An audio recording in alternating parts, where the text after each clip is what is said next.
But Islam hasn't been able to bring its own house into unified order. And so why do you think that is? And how is that related to Islam itself, if it is at all? There's nothing exceptional about Islam in that regard. And this, once again, is you made this point many times, and I'll tell you something again. Just because there's multiple interpretations of something, it doesn't mean that that thing is false. Like there may be multiple interpretations of the killing of JFK. It doesn't mean that JFK didn't get killed. People differ on things which, especially if there's a lot of those people, which there can be more than one interpretation about. Now, in terms of body count, there was actually a book that was written. And there was a chapter of the book by, I think his name is Nazir Sheikh. And he done a study looking at the numbers of people that have been killed in all the major world religions. And he puts Christianity firmly at the top. I mean, this doesn't require too much historical research anyway. Look at the 30-year war. Compare that with any war. Look, any war in Islam. Okay. So the point you're making, is twofold. It's not, the necessity for civil war isn't embedded in the doctrine. Yes. And there's no reason to throw stones at the Muslim world when we could perfectly well look to our own history. Exactly, and I do think what we should do is look to our own history. I really believe that. And I believe that we all carry historical guilt for the bloodshed that's preceded the structure of all of our societies. But we, in the West, we look at the Muslim world and we see that it's riven apart. And we wonder, well, I know there's a hypocritical element to that. I'm not claiming that there isn't. It's not like we have our own house in order, but you have to remember something else. You have to remember there was a colonial reality that existed where Britain, France, and many of the European countries and the Western European extensions, they dominated the Muslim world for the last 200-300 years. And so, yeah, but I don't think that's particularly good argument. No, it's very good argument. Well, hang on a sec. I don't want to knock it away completely. Yeah. The rift that I'm talking about, though, was evident far before that. Now, the fact of that colonial complication, that could well be. The fact of that colonial complication could well be a contributor. I know the nation-state lines, first of all, were imposed. They were imposed quickly. They were imposed arbitrarily and partly that was a consequence of, what would you say, having to do a lot of things very quickly in the aftermath of a terrible war. I'm not trying to excuse it, but it was complicated. And I know that that's left the Middle East in this, group of nation states that now comprise the world in a very complicated situation. So it's a reasonable point, but the rift was there before. And so... Well, okay, here's what I'll say to that, yeah? You're right to say that there was arbitrary lines that were drawn, but it's not just that there were arbitrary lines that were drawn. You mentioned the Middle East. Syria, for example, which is where most of the problems are happening now, in terms of the Middle Eastern countries, is probably number one. Maybe Libya number two. But say Syria, for example, they put 3, 4, 5, 10 different factions, all of which have differing understandings of religion, of ideology, of whatever it may be, together. That produced wars. You had Christians in Lebanon fighting Sunnis, Shias fighting Sunnis. And this happened especially after the revolution. A lot of it is political so it was factors. The imposition of a false unity. That's really what happened. Yeah. If you look at what they're doing now, like look at Lebanon as an example. You have to have a Christian president and a Sunni prime minister and a Shia, I don't know what it is, first minister or something. I mean, they have systems that try and mitigate these issues, but it's a mess because you're putting people that have different visions of how to run a country together, and there's similar demographics. It's like 30%, 40%, 20%, and so that creates more wars. But they put them together almost I would argue on purpose, to be honest. It's divide and conquer. If you look at countries like Denmark and Sweden and Norway, which are very peaceful and very prosperous, they're also very homogenous. And they're relatively small. So the problem of governance over diversity is much reduced in countries like that. It's simpler for them to be at peace because the culture is relatively homogenous. And so I take your point. It's not easy to bring a true diversity into something approximating a unity, especially when that unity has been, in some sense, arbitrarily imposed and also rapidly and arbitrarily imposed. So that's a reasonable point. Yeah.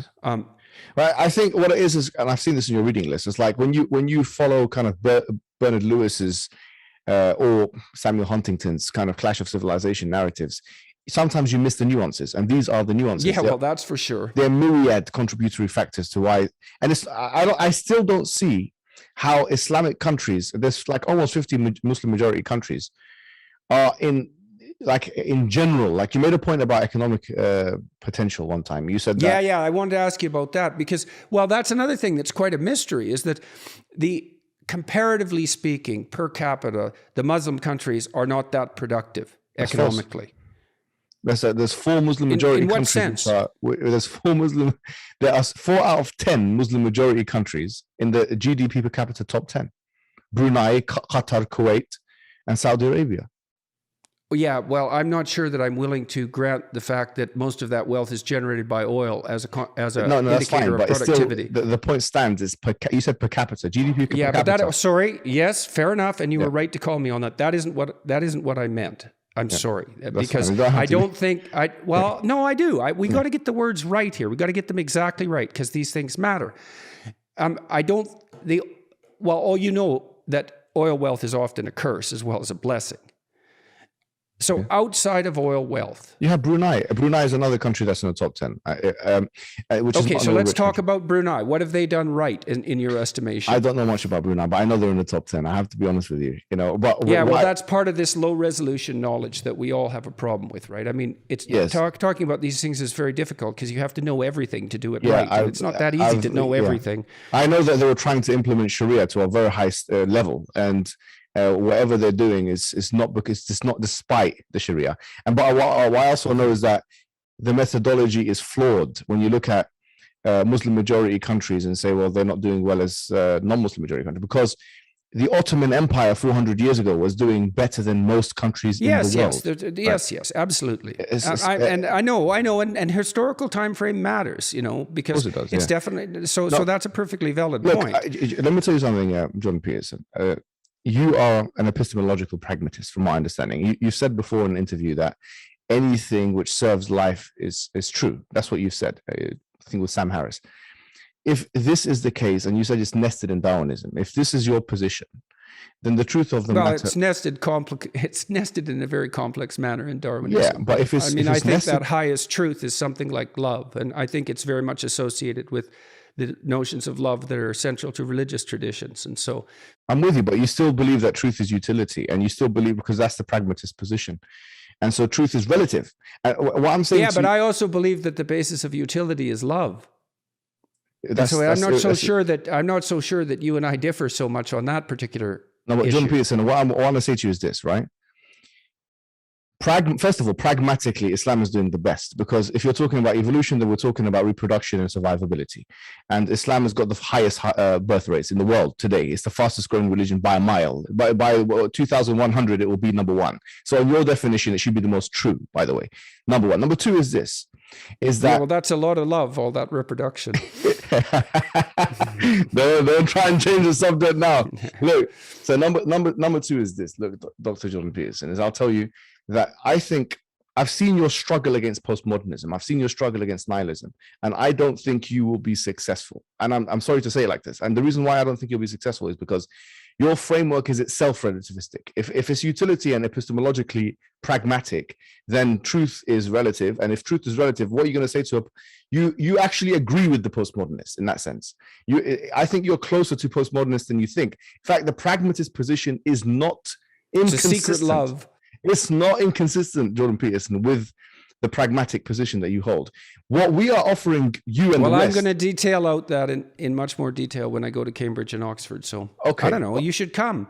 Why don't you come to one of the talks? I'll come. Okay, just send me. Do you want me to get? Do you want an invitation? I'll get you an invitation. Well, why don't you come? Because I'm going to talk about exactly that. One of the things in Islam is to always accept invitations as well, and gifts. And I'm going to send you some gifts as well, my friend. Yeah. All right. Because we need to get you some gifts. Right? All right. Okay. So look, I'm going to ask you one more. I got to stop because I'm getting burned out. I want to ask you one more question. Okay. And I would like to talk to you again. And I do hope you come and join me in Cambridge or at Oxford for one of these talks. That would be real good. Yeah. I'll get the person organizing the trip to extend you an invitation. And so, thank you. Now you described yourself as a traditionalist as opposed to a liberal Muslim. Yes. And we were talking a little bit about Mustafa Akyol. And so why for you is the traditionalism particularly important? And why should that carry more weight than, let's say, attempts to hypothetically liberalize Islam? What is it doing for you? Look, we have, and this goes back to the pragmatism point and the postmodernism point. Islam gives you moral anchorage in and of itself. We believe Islam itself has an inbuilt flexibility, but objectively, from a correspondence theory perspective, it's an outside truth, which is hard, which is strong, and which can oppose and destroy postmodernism and nihilism. And that's what I think a lot of your followers want. So you think that a traditionalist grounding is it's a firmer foundation as far as you're concerned? When a liberal decides that they want to fuse Islamic ideas with liberal ideas, they're almost okay, fair enough. I can understand that, and it's partly why I have some sympathy for the conservative perspective. Just one point. Okay, yes. So they're admitting that there's almost an admission that Islam is not complete and it's not perfect. We believe Islam is complete and it's perfect in its guidance, and we believe we have evidence for that. Whether it's the prophets. Yeah, well, okay, but there's two problems I have with that, I would say. I mean, look, and I'm taking your point seriously, and I understand the utility of firm foundations as a bulwark against chaos. Okay. Yes, of course. So, but here's two problems I have with that. It's not easy to protect yourself if you're a traditionalist against the temptation towards an authoritarian interpretation. And flawed as we all are, when we approach, let's say, sacred texts, we also have to remember that it's us who are reading them.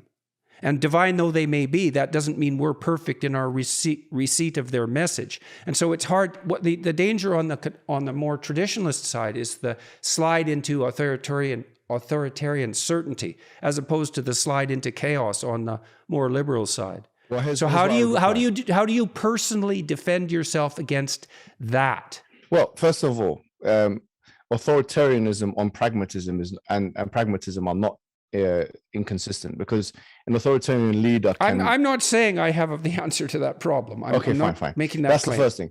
Number two is, I would say, you've said one time, I think in a lecture, that one of the miracles of Christianity is render unto Caesar first. Render unto Caesar what belongs to Caesar, and render unto God what belongs to God. What if Caesar is Hitler? Then you've got authoritarianism all over again. So I think definitely. So but you didn't answer my question, though. Look, it was a technical question. It's a technical question. Look, and maybe I'm wrong in the formulation, and you can tell me if you think I am. Yeah. What I see as a danger on the liberal side is the possibility of a descent into something like chaos. That's hopelessness and despair. Okay. But what I see on the more traditionalist side, let's say the conservative side, is a retreat into a kind of authoritarian certainty. And those are twin temptations that might be, what would you say, specific to given temperaments. And I was asking you personally, like you're a traditionalist believer. Yes. How do you protect yourself, your soul, against the temptations of overweening certainty? All right, I got you. Okay. Yeah, no. I don't. In terms of certainty, I strive for it. In fact, we want it. We don't want to. The problem is not. How do you rectify error? Like, you're not perfect, obviously. No. Me personally, of course, I'm not perfect, but we believe we follow a perfect guidance. Right, but you follow it imperfectly. Yes, right? I am. And there's the rub. Right. Yeah. So that's my point, is that given that you have to follow it imperfectly, given that you're imperfect, how do you defend yourself against inappropriate certainty? Because look, if you're imperfect, it means you think you're right about things you're not right about. That's the definition of imperfect. It's compounded ignorance, right? Yes. Yeah. So there are things that in terms of my own personal, you're talking about my own personal faith. So I'm talking, you bet. Right. Okay, I got you. There are certain things which I will believe in 100%. And there are certain things I will suspend judgment on. So the things which, for me, constitute the anchor, I believe the moment I take that anchor away, I plunge into chaos and anarchy and depression. And that's not something I'm willing to do for myself. So the certainty I have is that there's one God worthy of worship, that God's wisdom and guidance is the truth, that whatever God says is true, that the prophets are true, that heaven is true, that hell is true, all that stuff. The things I will suspend judgment on is how to deal with situations, because that I do believe, by the way, in a kind of Sharia consequentialism. And I do believe that within the Islamic framework is something called usul al-fiqh, which is basically the principles of jurisprudence, that rules are not always going to work in all cases. We do believe that, by the way. So for example, I'm not allowed to drink alcohol, but in certain cases, if it's the last thing that one can do if they're not going to die, if they're going to die if they don't do it, then you can do it. And this is just one like extreme example. We're not allowed alcohol in Islam, obviously. This is one of the injunctions. But there are things we do believe in consequential and inbuilt flexibility. With that, we have to communicate, we have to discuss, we have to speak to Muslims and non-Muslims alike. Okay. So I'm still not getting at what I want to hear from you specifically. Yes. Go on. You know that, well, all of us struggle with the desire to have what we believe be right at all costs, right? Because it is satisfying and it's difficult to be wrong because it means you have to improve. You have to look at your errors. I'm asking you personally, like when you're dealing with your wife, when you're dealing with your kids, how do you know how is it that you can protect yourself against being overweening? Now, this is a good question. You're going to get me in trouble with this kind of thing right now, And this is a good question. What it is that, I've been married for like 9 years now, and I've had to learn that the hard way. I've had to learn that the hard way, that I protect myself by realizing or know my own vulnerability, my own fallibility, my own weakness, the fact that I don't get everything right. The fact that there's another perspective, that there's something outside of myself which is greater than me. Yeah, well, that's okay. So that's something like, because a serious discussion can be had about the relationship between humility and love, right? Yes. I mean, I think a certain degree of humility is a precondition for love, because otherwise you can't take the perspective of the other person. Like, how can you if you don't think you're wrong? And for me, and it's certainly been the case. This was useful in my clinical practice and certainly in my marriage. Is I'm trying to be as attentive as I can to when I'm wrong. And that seems to be a reasonable move that comes forward, out, and I think that's really good. That's a good part of your person. I think that's why a lot of people actually love your work and love you as a person, because you come across as extremely authentic and sincere. That we don't find that kind of thing in kind of a lot it's of not like discourse. it's not like it's obvious to me that the Christians have it right and the Jews and the Muslims have it wrong. And so that's certainly not the case at an individual level. It's way more complicated than that, way more. And so we're just not going to go for answers. If we go for answers like that, we're going to be at each other's throats. And how about we aren't? How about we're not? How about we make peace? Hey, and so you and I, we had a peaceful conversation, so good for us, and hooray. And hopefully we'll have some more. And I would